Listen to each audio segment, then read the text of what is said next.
자, 그럼 오늘 하나님의 말씀을 선포하도록 하겠습니다. 오늘 말씀 제목은 하나님의 회개. 우리 본문 말씀으로는 두 구절 사도행전 17장 30절하고 창세기 6장 6절 두 구절을 찾아서 읽고 말씀을 이어나가도록 하겠습니다. 먼저 사도행전 17장 30절입니다. 다 같이 찾으시고 소리내서 같이 읽도록 하겠습니다. 17장 30절 사도행전 17장 30절 읽겠습니다. 준비 시작. 하나님께서 이같이 무지하던 때를 눈감아 주셨으나 이제는 모든 곳에서 모든 사람에게 회개하라고 명령하시나니. 하나님께서 지금 우리에게 모든 곳에 있는 모든 사람, 어떤 누구도 예외가 없겠죠. 모든 사람이 회개를 해라, 이렇게 사람을 향해서 하나님이 명령하고 계시는 것입니다. 그죠? 모든 사람이라는 것은 말 그대로 모든 사람입니다. 이방인이든 유대인이든 구원받은 사람이든 구원받지 않은 사람이든 이 땅에 태어나서 살아가고 있는 모든 사람이라면 하나님 앞에 회개를 해라, 이렇게 얘기를 하고 있습니다. 자, 창세기 6장 6절로 가보겠습니다. 다 같이 소리내서 읽겠습니다. 준비 시작. 주께서 땅 위에 사람을 만드신 것으로 인해 슬퍼하시며 또 그것으로 인해 마음에 근심하시고, 이렇게 되십니다.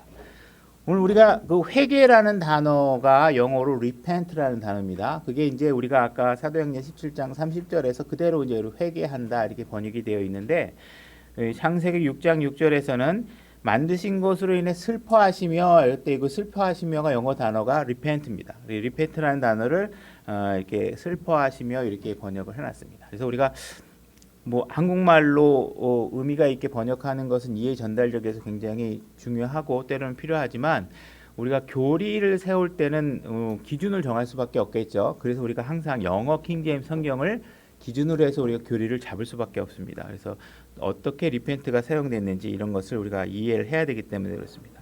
지금 창세기 6장 6절에 회개라는 단어가 나오고 있는데 하나님께서 사도행전에서 사람을 향해서 회개해라, 이렇게 얘기를 하고 있습니다. 근데 성경에서 보니까 가장 먼저 회개를 하신 분이 계시는데 바로 그분이 하나님이시라는 것입니다. 하나님께서 우리 인간을 향해서 회개하라고 말씀하시기 이전에 하나님께서 먼저 회개하는 일이 있으셨다. 하나님도 회개를 하고 있다, 이 이야기를 하고 있습니다. 그렇다 그러면 우리가 회개라고 우리가 알고 있는 통상적인 개념을 여러분들이 마음속에 생각하고 있는 것은 무엇인가 죄를 짓고 나쁜 것을 하다가 돌아서는 것이 회개다, 이렇게 이제 우리가 알고 있죠. 그 말이 틀리다는 얘기는 아닙니다.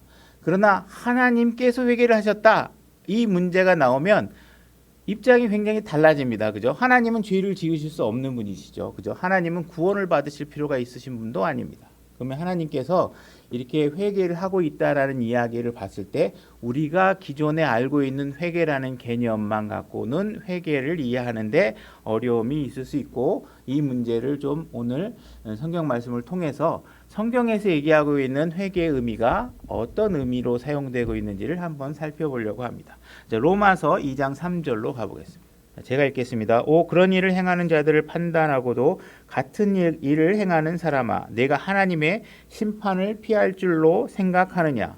혹은 하나님의 선하심이 너를 인도하여 회개함을 알지 못한 채 내가 그분의 선하심과 관대하심과 오래 참으심의 풍성함을 멸시하느냐?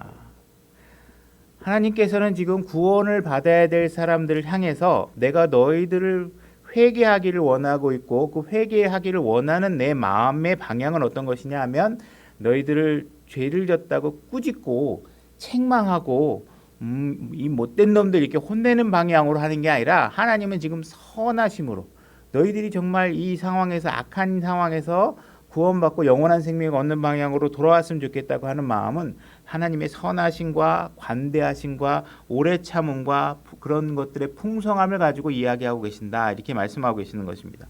5절, 만약 다만 내가 네 강팍함과 뉘우치지 아니하는 마음에 따라 진노의 날, 곧 하나님의 의로운 심판이 나타나는 그날에 닥칠 진노를 네게 쌓아 올리는 도다. 하나님께서는 인간들이 회개하시기에 충분할 만큼 선하심을 베풀고 계시고 관대함을 베풀고 있고 오래 참고 계신다는 것이죠. 그죠? 만약에 회개를 하지 않는다면 우리가 회개하지 않는 사람들은 하나님의 심판 때에 진노로 하나님이 다루실 수밖에 없다. 그러니 마지막에 너희들이 만약에 진노를 받게 되는 상황이 벌어진다면 이것은 나의 문제가 아니고 네가 지금 선택하고 있는 이 일에 대한 결과로 주어지는 것이다. 이 얘기를 하고 있는 것입니다. 그래서 사람들을 향해서 그것이 어떠한 일이든 간에 네가 행하고 있는 어떤 일은 분명히 그거에 따른 결과를 만들어낸다. 그러니 그 결과에 대해서는 내 책임이 아니라 네 책임이다 하는 사실을 얘기하면서 회개하라고 얘기하고 있는 것입니다. 자, 우리 다시 사도행전 17장 22절로 가보겠습니다. 지금 사도 바울이 아테네라는 곳에 가서 설교를 하고 있는 상황입니다. 그때 바울이 마르스의 언덕 한가운데 서서 이르되 너희 아테네 사람들아 내가 알고 보니 너희가 모든 것에서 지나치게 미신에 사로잡혀 있도다. 내가 지나다니며 너희가 섬기는 것들을 보다가 알지 못하는 신에게라고 새긴 글이 있는 제단을 발견하였나니 그런즉 너희가 알지 못하고 경배하는 그분을 내가 너희에게 밝히 알려주리라. 세상과 그 안에 모든 것을 만드신 하나님은 하늘과 땅에 주심으로 손으로 만든 전들에 거하지 아니하시고 또 무엇인가를 필요로 하시는 것처럼 사람들의 손을 통해 경배받지 아니하시나니 이는 그분께서 모든 사람에게 생명과 숨과 모든 것을 주시기 때문이라.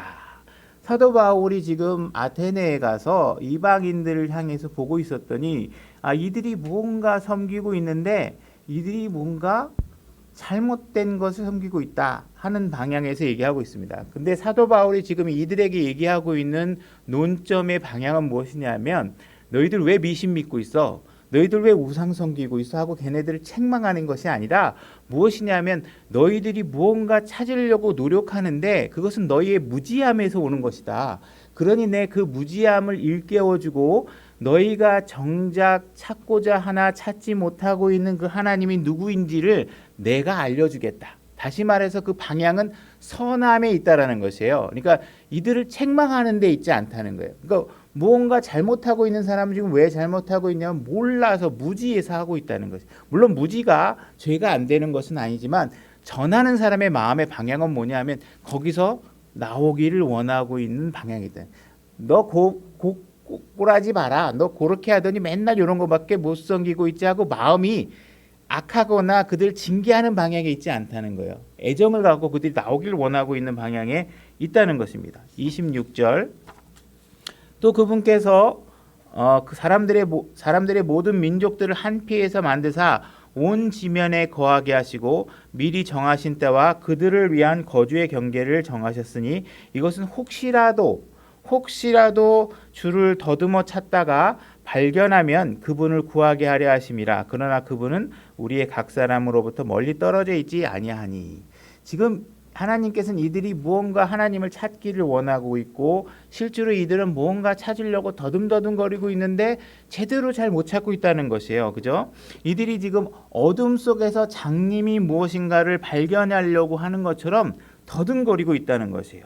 그래서 이들은 하나님이 어떤 분인지에 대한 규정이 없는 거죠. 하나님은 어떤 분이시다 이런 것을 알지 못하는 것이죠. 어떻게 찾아야 되는지도 지금 잘 모르고 있는 것입니다. 그분께 어떻게 가야 하는지도 잘 모르고 있는 것이에요. 그죠? 어떻게든 가보려고 노력은 하고 있는데 막말로 헛다리 잡고 있는 거예요. 계속. 그래서 알지 못하는 신에게 이렇게 하는 것이죠. 그래서 바울이 지금 이야기하고 있는 너희들이 지금 더듬어 찾으려고 하는 그 하나님을 내가 알려주려고 여기에 왔다. 내가 지금 그것을 알려주기 위해서 여기에 왔다 하는 사실을 얘기하고 있는 것입니다. 28절 이는 우리가 그분 안에서 살며 움직이며 존재하기 때문이라.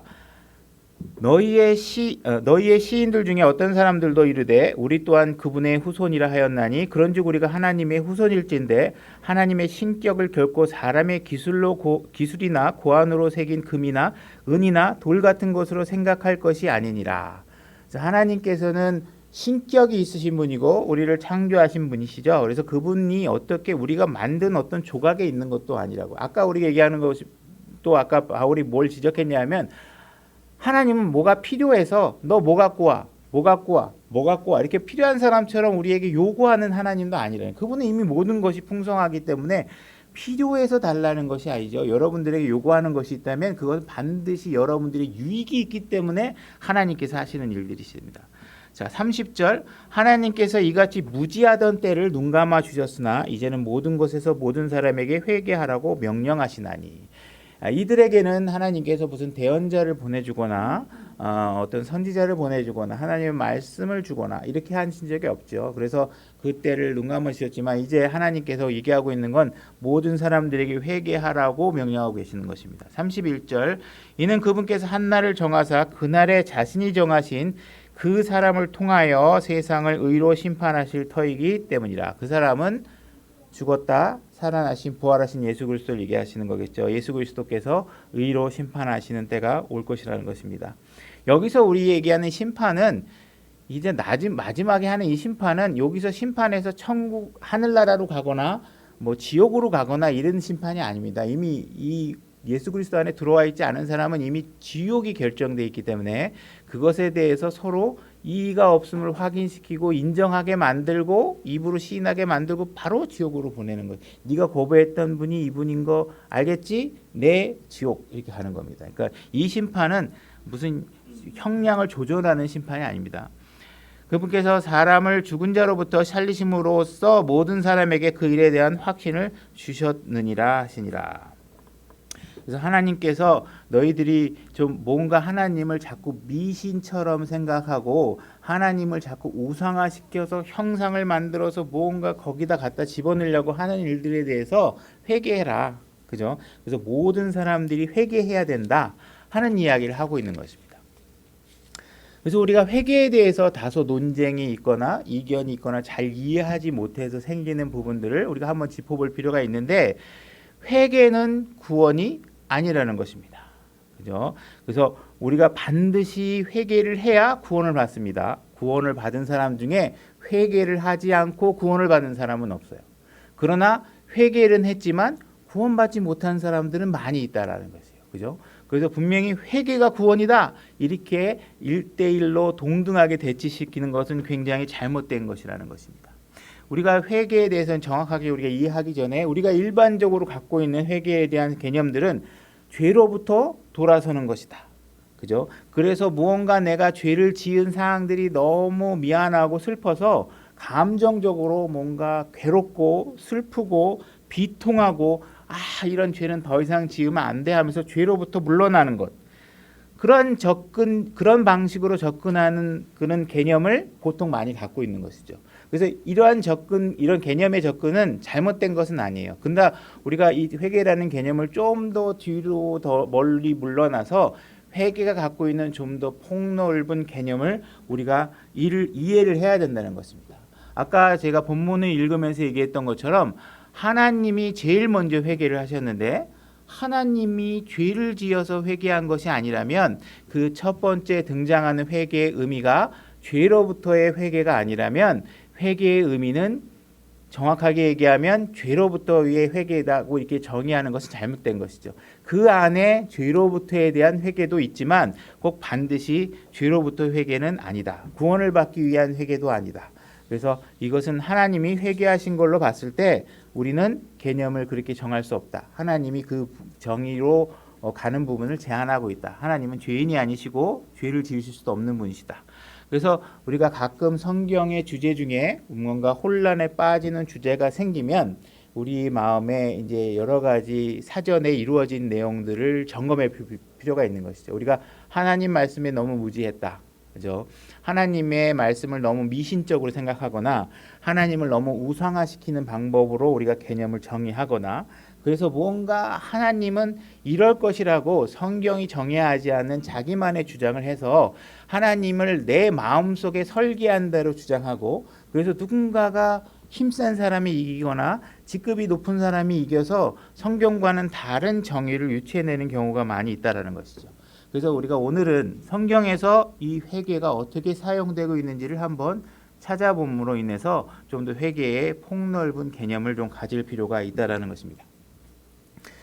우리가 전도를 하거나 사람을 복음을 전할 때 이렇게 주장하는 사람과 이렇게 행하는 사람이 있습니다. 어떻게 하냐면 전도지를 나눠줍니다. 그래서 뭐 사형리 뭐 이런 것들 쭉 얘기해주고 뭐 끄떡끄떡 하다가 자 이제 제 말을 따라서 기도하십시오로 기도 딱 하고 따라하고 나서 이제 당신은 구원받았습니다. 그래서 아주 효과적으로 아주 짧은 시간 안에 혼을 구원하는 프로세스를 진행합니다. 그래서 상대방도 끄떡끄떡 하고 나서 뒤돌아서면서 구원 받았다고 들은 사람은 뒤돌아서면서 마음이 어떻게 해요? 구원이 뭐지? 지금 내가 한 게 뭐지? 잘 이해도 못하는데 그냥 앞에서 그냥 공정 처리 딱 해서 당신은 구원받았습니다 하고 상품 딱지 딱 붙이는 것처럼 해버린단 말이에요. 그래서 이런 식으로 정작 본인은 진짜 구원이 뭔지도 모르는데 뭔가 약간 위협적인 분위기 아니면 뭔가 거부하기 어려운 분위기를 조정해가지고 그렇게 만들어가지고 조장해서 뭔가 효율적으로 나는 하나님 말씀대로 다 했다. 뭐 프로세스는 다 성경적인 근거를 갖고 하는 거겠죠, 그죠? 복음을 전하고 받아들이고 입술로 시인해서 내가 예수님을 받아들였다고 표시적으로 나타났지만 그 마음에 어떤 상황이 있는지를 모른 채 그냥 구원받았다고 얘기하는 사람이죠. 또 다른 한 그룹이 있다면 이런 사람들입니다. 이제 구원을 받았으면 아주 극적인 변화가 있어야 된다고 생각하는 사람이에요. 그래서 뭔가 하나님을 구원받았다면 그 행동이 전과 그 이후가 극명하게 뭔가 달라야 된다. 그죠? 그래서 와 갑자기 막 그냥 어떤 행동도 달라지고 마음도 막 엄청 울고 막 구원을 복음을 전했더니 막 엉엉엉 울고 뭐 내가 진짜 저 과거에 잘못 살았습니다 가지고 눈물을 흘리고 막 온몸을 부르르 떨고 막 이렇게 해가지고 와 이 사람은 정말 구원받은 사람인 것 같다 이렇게 느낄 정도로 뭔가 극적인 효과가 일어나야 된다고 생각하는 것이죠. 그래서 물론 슬픔도 일어나야 되고 극단적인 변화도 오는 것을 구원이 아니다 이렇게 얘기할 수 없습니다. 그렇게 오는 사람들도 있겠죠, 그죠? 그래서 갑자기 술을 마시던 사람이 술을 끊고, 뭐 음행을 하던 사람이 음행을 끊고, 그죠? 뭐 거짓말하던 사람이 갑자기 정말 거짓말을 한 번도 하나도 안 하는 상황으로 변화되어져서 뭐 그런 사람으로 변화되는 사람들도 있는 것도 당연한 것입니다. 그러나 어쨌든 간에 우리가 죄들에서 돌아서야 되고 한다는 사실들은 맞지만 이 양극단의 사이 속에서 우리가 뭔가 하나님이 제시하고 있는 내용들에 따라서 우리가 개념을 좀 더 다시 정립할 필요가 있다는 것이에요. 회개는 구원이 아니다. 그죠? 그리고 구원을 회개라고 얘기할 수도 없다라는 사실을 아셔야 됩니다. 구원이 회개가 아니다라고 얘기하는 것은 회개는 구원의 일부이고 과정이지 구원을 회개와 동등화시킬 수 없기 때문에 어느 쪽으로도 1대1로 매핑시킬 수 없습니다. 만약에 어떤 사람이 복음을 전했는데 내가 예수 그리스도를 믿습니다 하고 얘기를 했어요. 그래서 구원을 받았어요. 근데 그렇게만 받아서는 구원이라고 얘기할 수 없다라는 것이에요. 구원이라는 것은 바로 내가 십자가에서 예수님께서 이룩하신 그 사역만이 only 그 예수 그리스도의 구원 사역만이 나를 구원할 수 있다. 이렇게 정확하게 개념이 잡혀져서 구원받지 않고 내가 기존에 불교 다니다가 예수님도 믿습니다. 그죠? 내가 구원을 어떻게 받았습니까? 그러는데 저는 언제 침례를 받았습니다.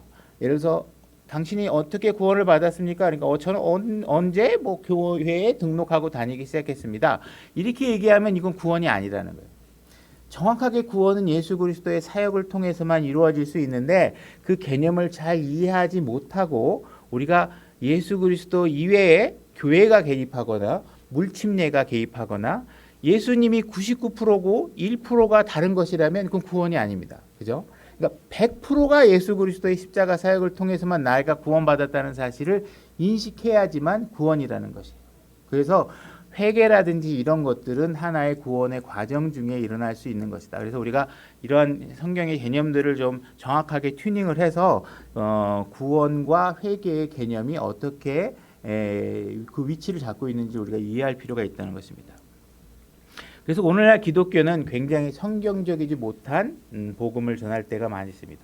잘못해도 괜찮습니다. 그죠? 뭐 음행을 해도 괜찮고, 그죠? 뭐 그냥 예수님만 받아들이면 되는 거지. 여러분들이 무엇을 잘못하는 일에 대해서 수정할 필요가 없습니다. 이러한 복음은 잘못된 복음입니다. 분명히 철저하게 반드시 회개가 있어야 구원이 됩니다. 그러나 회개를 했다고 구원은 아닙니다. 그러나 분명히 회개로 인해서 슬퍼하고, 그죠? 고통스러워하고 통곡하고, 그죠? 우리가 과거에 내가 한 행동들을 돌아보면 부끄럽고 고통스럽고 비통한 마음이 들지 않는다면 그게 이상한 거겠죠. 그래서 이런 상황이 일어나는 것은 당연히 필요한 것입니다. 그렇다고 해서 그 상황이 벌어졌다고 해서 구원은 아니다. 왜? 이미 내가 비통해하는 사람들은 예를 들어서 내가 뭔가 음행을 해서 가정에다 파탄냈다. 그러면 막 괴롭죠.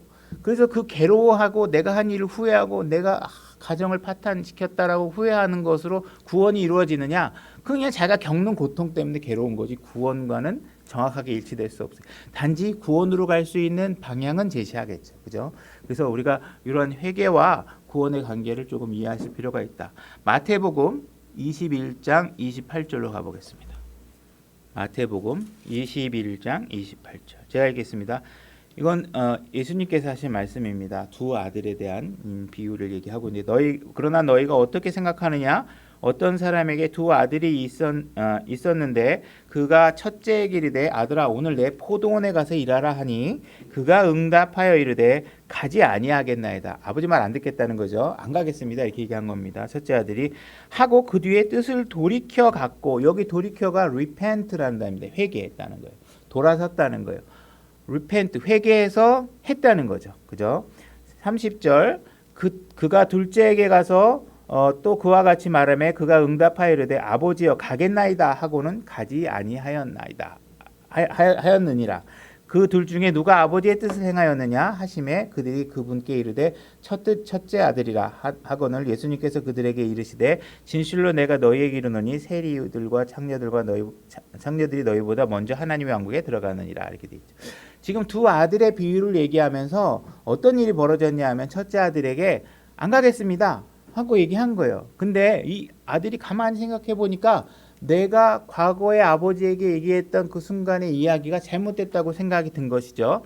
그래서 어떻게 했냐면 자기가 결정한 마음을 리펜트, 되돌려서 아버지가 시키는 대로 하겠습니다 하고 되돌아서서 아버지가 시키는 대로 한 것입니다.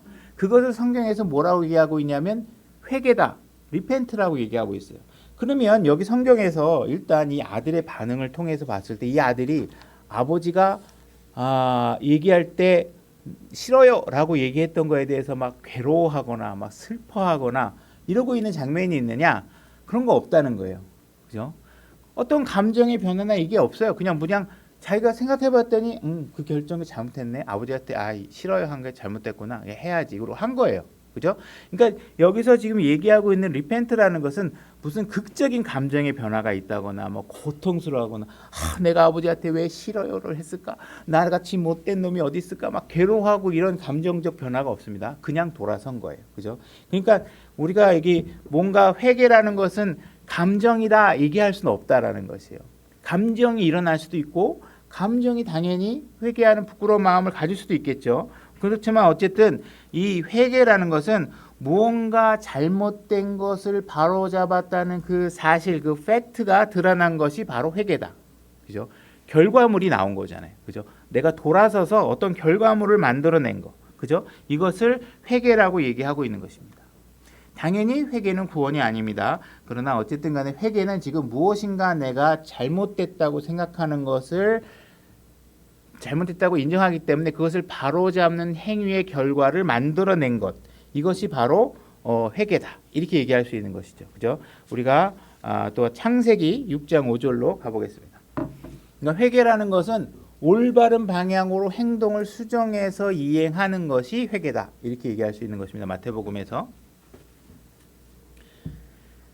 회개라는 단어가 성경에 뭐 숫자 같은 건 의미가 없으면 많이 나오는데 그 중에 한 3분의 1 정도가 하나님과 관련된 회개라고 얘기해요. 그래서 오늘 지금 6장에 창세기 6장에서 읽으려고 하는 것이 바로 하나님께서 회개하셨다는 얘기를 하고 있다는 것이죠. 그래서 우리가 한번 읽어보겠습니다. 하나님께서 6장 5절 하나님께서 사람의 사악함이 땅에 크고 또 그 마음에서 생각하여 상상하는 모든 것이 항상 악할 뿐임을 보시고 지금 하나님이 만들어 놓으신 땅, 다시 말해서 땅은 하나님께서 만드신 것입니다. 그죠? 하나님이 창조하신 거예요.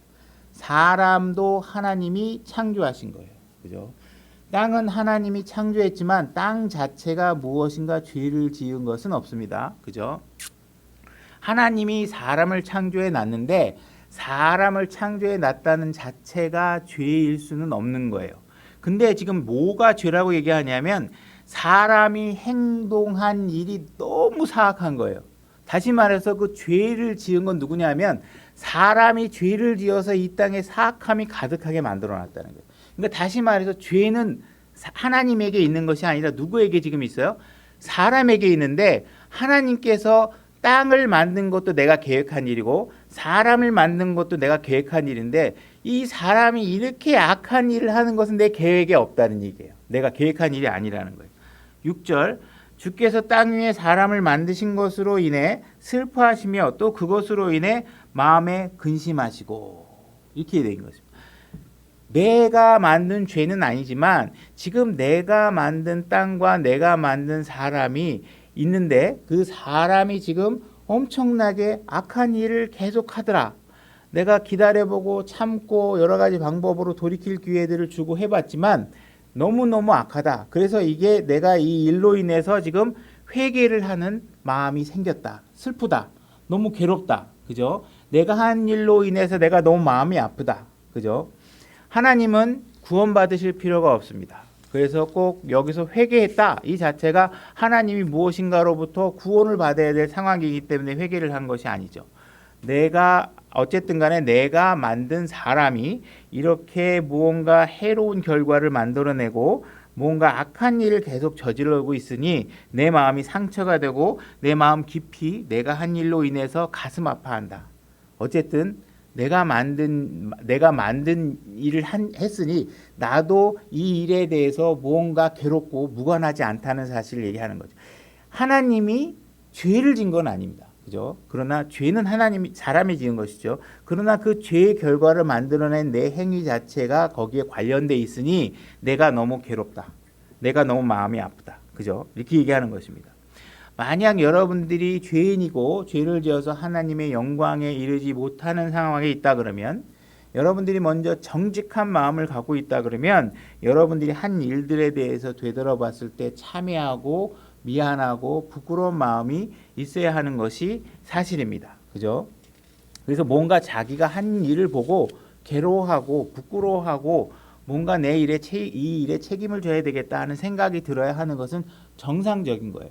하나님도 지금 자기가 하고 있는 일에 자기가 결정하고 한 일이 무언가 만들어낸 결과물로 인해서 너무 괴롭다고 얘기하고 있는 것입니다. 그래서 뭔가 우리가 이런 전도지를 잠깐 나눠주고 기도를 잠깐 따라하게 하고 이제 구원을 받았으니 더 이상 하나님하고 할 일이 없다라고 이야기하는 것들은 굉장히 이 회개에 관한 문제를 굉장히 편협하게 바라보고 있고 구원에 관한 문제를 굉장히 편협하게 바라보고 있는 것이에요.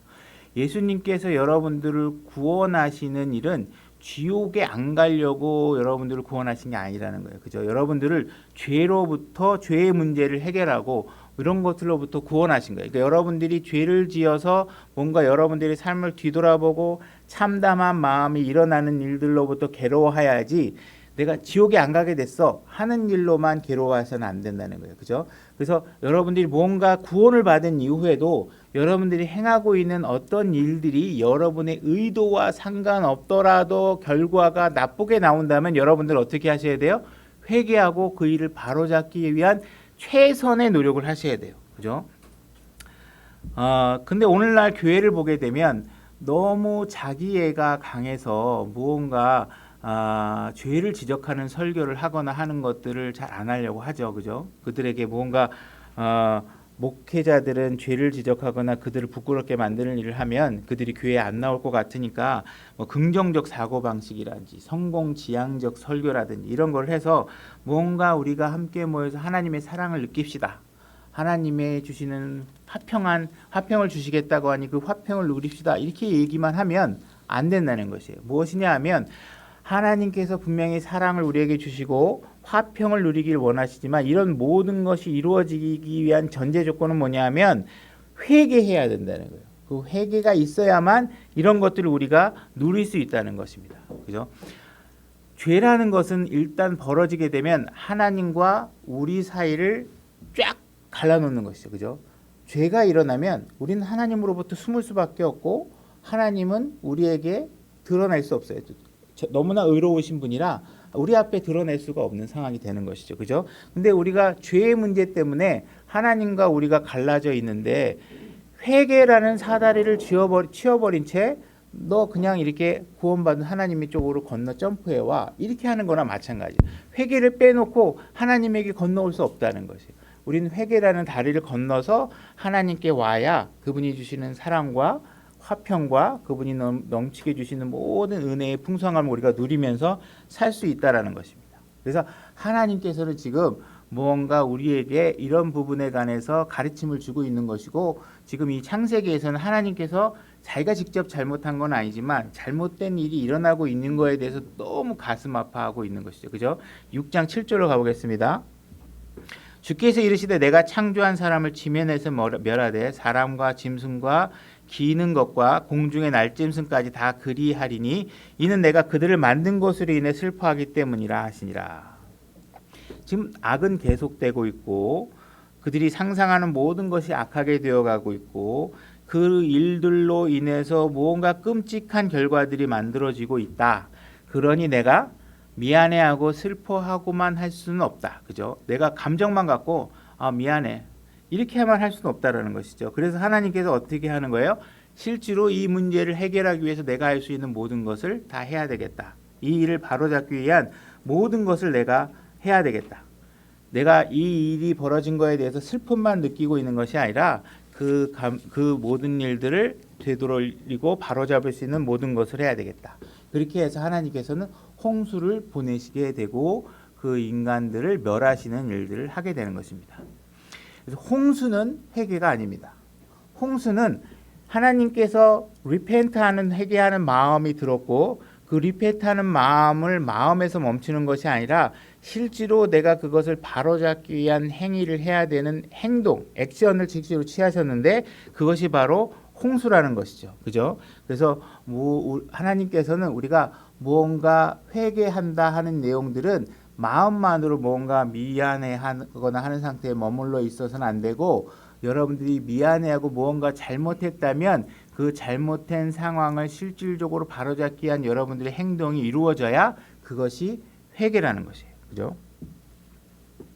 그래서 우리가 구원받은 사람들이 아직까지도 우리가 회개라든지 구원에 관한 교리들이 정확하게 명쾌하게 정립되어 있지 않아서 뭔가 잘못된 방법으로 혼을 구하는 방법을 접근하는 경우도 굉장히 많다라는 것이에요. 그래서 우리가 주변의 가족들 중에 구원을 받지 못한 사람들이 있으면 우리가 그들에게 복음을 전하고 뭔가 교회에 초청하는 일을 해야 되겠다는 그런 어떤 과정에 놓이게 됩니다. 그래서 우리가 그런 사람들을 우리가 초청합시다. 우리 그런 사람들 한번 초청해 봅시다 했을 때 우리가 이제 처음에 드는 생각이 이겁니다. 데리고 오면 이 사람은 너무 교회에 대해서 부정적인 생각이 많고 그래서 아마 목사님이 설교하거나 교회에 오면 굉장히 오히려 역감정이 느껴지고 뭔가 더 빗나가서 조금 가만 놔두면 다시 올 텐데 괜히 너무 과도하게 밀어서 하나님을 믿지 않게 되거나 교회 하는 일을 더 멀리하면 어떻게 되겠냐 하는 생각을 가질 때가 있죠. 그러나 하나님께서 보실 때는 이미 그들은 지옥에 가기로 정해져 있기 때문에 더 빗나가야 빗나갈 데가 없다라는 거예요. 그죠? 그들을 무언가 알려주는 일을 멈추는 것은 그거는 잘못된 생각이라는 것이죠. 그 집 아테네에 가서 사도 바울이 전하고 있는 것은 지금 그들이 이대로 놔두면 그냥 알지 못하는 신을 믿다가 그냥 지옥으로 가니 그들에게 정말 너희들이 만나야 될 하나님이 누구인지를 알려주었던 것처럼 우리도 그렇게 알려줘야 되는데 그 일에 멈칫거린다는 것이죠. 근데 우리가 그 멈칫거리는 마음의 내면을 보면 정말 이 사람이 교회 와가지고 삐져가지고 더 교회 안 나오면 어떡하지 하는 마음이 있는 분들도 계시겠지만 대부분의 마음이 어떤 것에서 출발하냐면 괜히 데리고 왔다가 나 왜 여기 데려왔냐고 나한테 엄청 원망할 것 같아서 그 원망의 소리를 듣기 싫어서 안 데리고 올 때가 더 많다라는 거예요. 그죠? 그래서 우리가 뭔가 이들을 향해서 뭔가 하나님을 믿도록 초청할 때 그 마음의 내면에는 정말 이 사람의 혼에 대한 구원보다 뭔가 내가 이 사람을 데려왔다가 내가 먹을 욕 이런 것들이 불편하고 이런 것들이 싫고 그래서 그냥 방치하는 거라는 거예요. 방치하면 어떻게 되느냐? 이 사람들은 그냥 열심히 그죠? 뭐 술 마시러 다니고 때로는 열심히 요가도 하고 헬스장도 다니고 필라테스도 하고 세상 사람들하고 만나서 얘기도 하다가 하나님을 모른 채 그냥 지옥으로 가고 죽는 거예요. 그죠? 그들에게 하나님이 어떤 분이라는 것을 뭔가 알려줘야 되는데 그들에게 죄의 문제를 알려주지 않으면 나중에 언젠가 돌아오겠지라는 기대가 정확하게 맞아 떨어지면 다행이겠지만 그 사람이 알려주는 사람이 없는데 어떻게 하나님을 올바로 알고 있겠으며 자기가 하고 있는 이 일이 죄라는 것을 어떻게 알 수 있겠냐는 것이죠. 그죠? 그 일을 알려주는 일들이 우리가 지혜롭게 때로는 우리가 기도하고 정말 애정을 갖고 이루어져야 한다는 것이죠. 그래서 오늘날 많은 사람들이 교육의 양이 점점 많아지고 진화론들이 팽배해져서 오히려 죄에 대해서는 굉장히 우둔해지는 것이 사실입니다. 그렇죠? 이 세상을 보면요.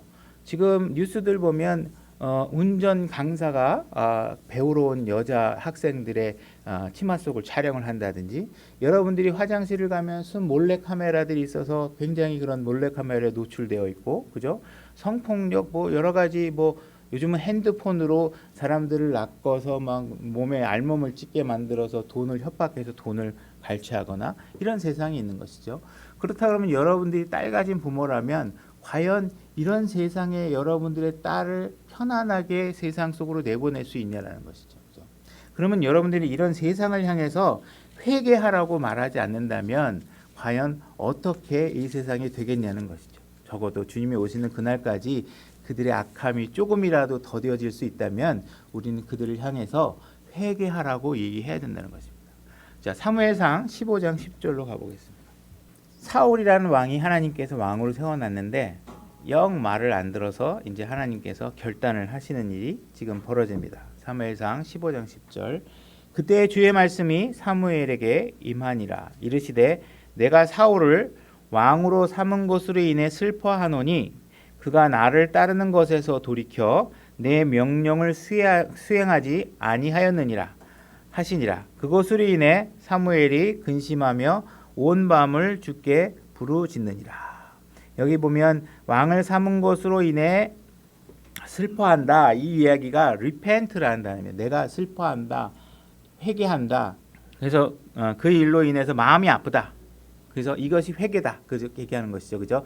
지금 하나님이 지금 무엇인가 죄를 지어서 회개를 한다는 게 아닙니다. 하나님께서 지금 무언가 구원받을 필요가 있어서 회개한 것이 아니라 내가 지금 사울을 왕으로 세워놨는데 내가 사울을 왕으로 세우는 것 자체가 죄는 아니죠. 백성들이 요구했고 그런 것들을 했는데 얘가 너무 내 말을 안 듣는 것이죠. 이 사람의 개인의 의사결정까지 하나님께서 개입하지 않으시는 겁니다. 그래서 이 사람이 너무 내 말을 안 듣고 자기 말대로 자기 멋대로 하고 하니 내가 이 왕으로 사울을 세운 것을 내가 후회한다. 그죠? 그래서 어떻게 하시는 거예요? 마음만 후회하고 끝나는 게 아니라 이 일을 바로잡기 위해 내가 다윗이라는 사람을 찾아서 세워야 되겠다라고 하셔서 이 상황들을 고치려고 지금 노력하고 계시는 것입니다. 고치시죠. 그래서 하나님께서는 회개하시는 것이 무엇이냐 하면 내가 후회하는 마음이 있고 그 마음이 있다면 그것을 행동으로 옮겨서 그 결과를 만들어내는 것까지를 회개라고 지금 하고 있는 것입니다. 그래서 여러분들이 뭔가 부부 생활을 하던 아내에게 미안해하던 남편에게 미안해하던 계속 미안하다고 말은 하는데 잘못된 행동은 계속 반복되고 있다면 그것은 회개가 아니라는 거예요. 그죠? 분명히 상황이 호전이 돼야 되잖아요. 그죠? 내가 잘하고 못하고는 둘째 문제예요. 하나님이 죄 지은 거 아니잖아요. 뭐 잘못한 거 아니죠. 근데 나로 인해 결과가 지금 나쁘게 나오고 있다면 뭐예요? 무언가 바로 잡아야 된다는 거예요. 그죠? 이 일이 바로 잡아지지 않고 있다면 내가 그냥 감정적으로만 그죠? 하나님이 예를 들어서 나 잘못한 거 없어. 그 결과 네 맘대로 해. 이렇게 하셨다면 그죠? 우리에게 기회들이 많이 사라지겠죠. 하나님은 죄를 지으신 게 아니에요. 하나님은 분명히 어쨌든 나와 관련된 일이 좋지 않은 결과가 나타나니 어떻게 해요? 그것을 바로잡아야 되겠다. 그래서 모두에게 유익한 방향으로 그 결과를 만들어내야 되겠다 하고 얘기하고 있는 거죠. 지금 내가 마음이 괴롭고 막 부부관계가 어렵고 하는 것은 왜요? 내가 괴로운 일이 벌어지니까 괴로운 거지. 그 감정을 괴로운 상태에 머물러 있고 그것을 바로잡을 노력을 하고 있지 않다면 회개가 아니라는 거예요. 그죠? 회개는 반드시 바로잡는 행동까지 이어져야 된다는 거죠. 출애굽기 32장으로 가보겠습니다. 출애굽기 32장 10절. 제가 읽겠습니다. 그런즉 이제 나를 홀로 내버려 두라. 내가 그들에게 맹렬히 진노하여 그들을 소멸시키고 너로부터 큰 민족을 만들리라 하시니 어찌하여 이집트 사람들이 말하여 이르기를 그가 재앙을 내리려고 그들을 데리고 나와 산에서 그들을 죽이고 지면에서 끊어 소멸시켰다 하게 하려 하시나이까.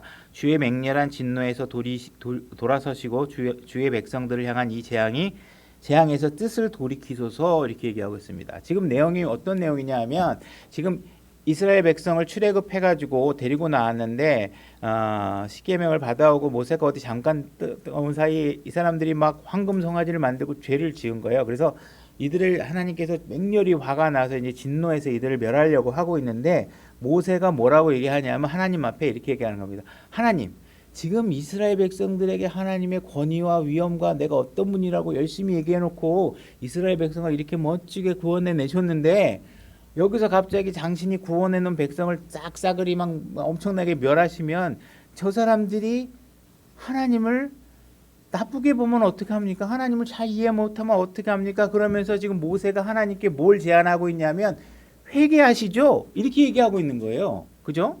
지금 여러분들이 생각할 때 감히 인간이 하나님한테 회개하라고 제안할 수 있다는 얘기인가? 말이 안 되잖아요. 그죠? 근데 지금 그 일을 하고 계세요. 하고 있는 거예요.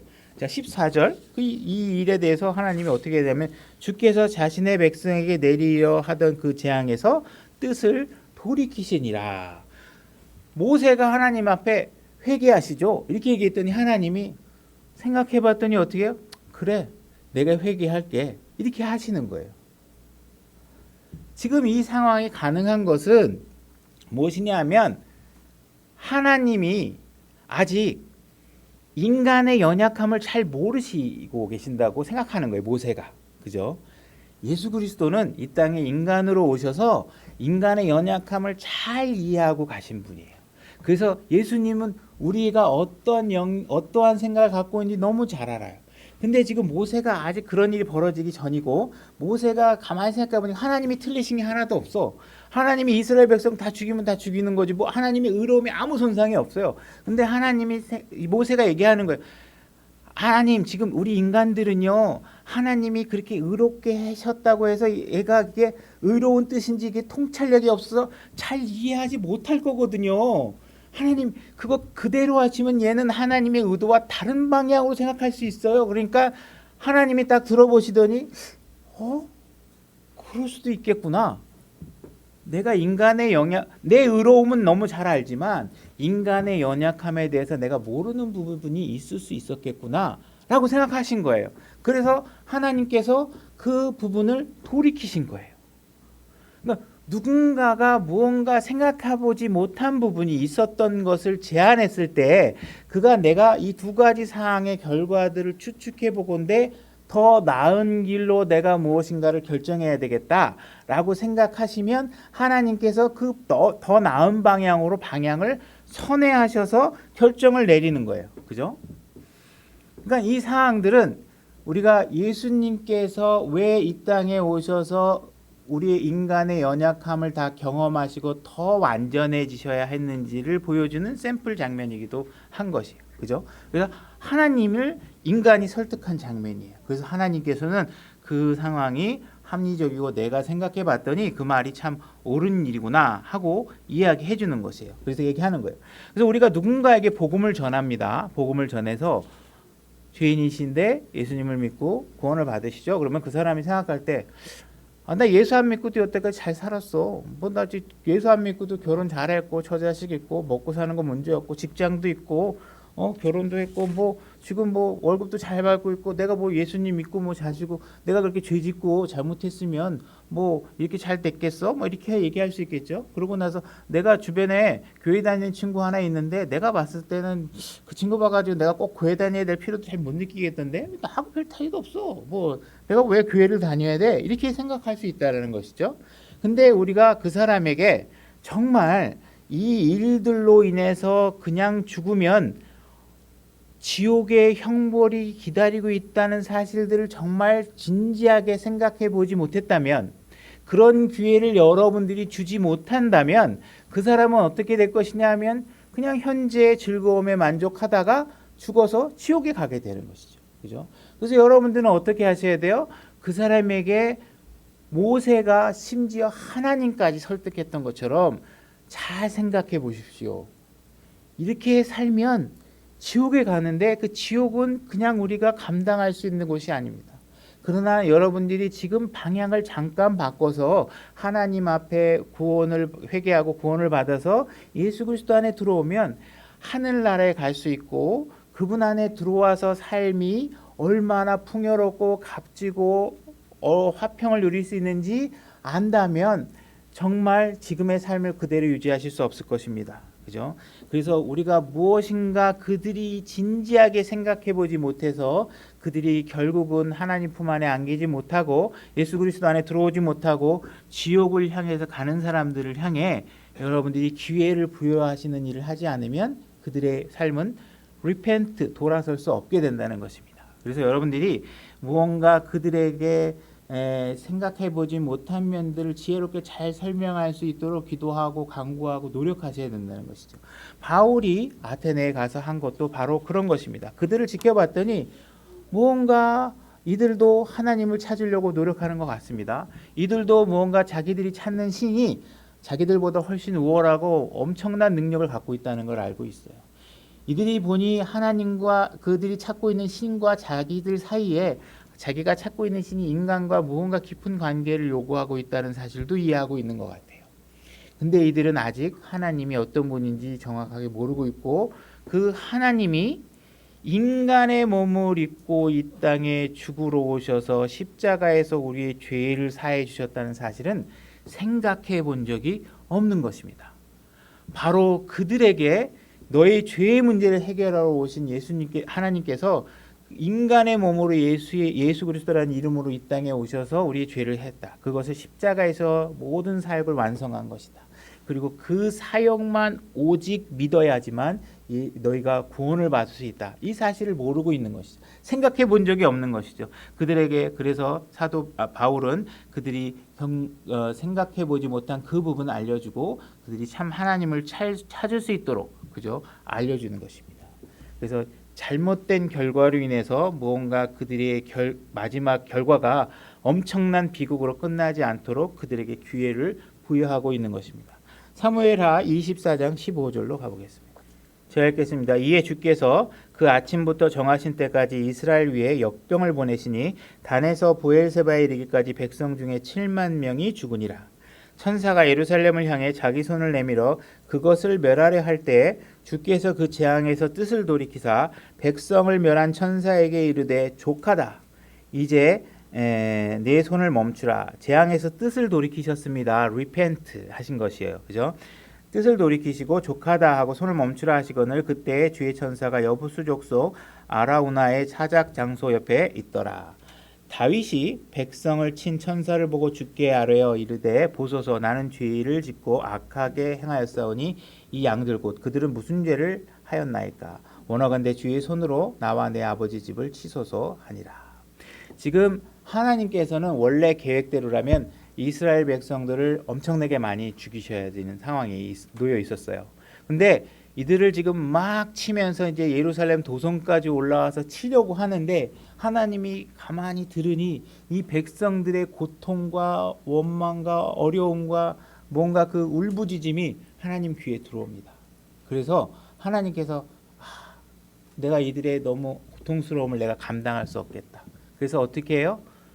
내가 이 일을 끝까지 해서는 안 되겠구나. 여기서 멈춰야 되겠다. 해서 본인이 하고자 하는 일이 너무 과도하다고 여기시니 그 일의 행위를 잠시 줄이는 일들을 하시면서 하나님께 내가 리펜트한다, 돌이킨다, 후회한다 이렇게 얘기하고 있는 거예요. 하나님께서는 이 일을 그 계획대로 다 이행하셔도 아무 의의 하자가 없어요. 근데 뭐예요? 지금 백성들을 보니 내 마음이 너무 아프고 그렇게까지 안 돼도 되겠다라고 생각을 하신 거예요. 우리가 자녀를 기르다 보면 말 안 듣죠. 그래서 뭔가 화가 납니다. 때로는 컴퓨터 사줬는데 컴퓨터 갖고 게임만 하고 공부도 안 합니다. 어떻게 보면 이놈들이 벌써 막 음란물도 보는 것 같고, 그래서 이제 결정을 합니다. 불러놓고 너 이제부터 컴퓨터 압수야. 앞으로 용돈 2달간 반으로 줄여. 그래가지고 이제 싹 그냥 강압적으로 강력한 징계를 내립니다. 그러면 이제 지켜보고 있는 부모 마음이 이제 이제 조마조마합니다. 요놈이 또 이게 컴퓨터 없다고 혹시 또 아니면 용돈이 줄었다고 어디 가서 또 남의 돈 훔치는 것은 아닐까? 용돈이 줄었다고 혹시 또 무슨 못된 짓을 하는 건 아닐까? 또 이게 뭐 컴퓨터가 없어졌으니 뭐 또 집에 들어오기 싫다고 또 친구네 집에 맴도는 것은 아닐까? 그러다가 뭔가 마음과 이렇게 하고 있다 보니까 아들이 이제 뭔가 좀 좋은 시그널을 보내는 것 같기도 하고 너무 힘들어하는 것 같고 이러면 어떻게 합니까? 이거 2달 다 채우면 안 되겠다. 어떻게 해요? 이만하면 충분하다.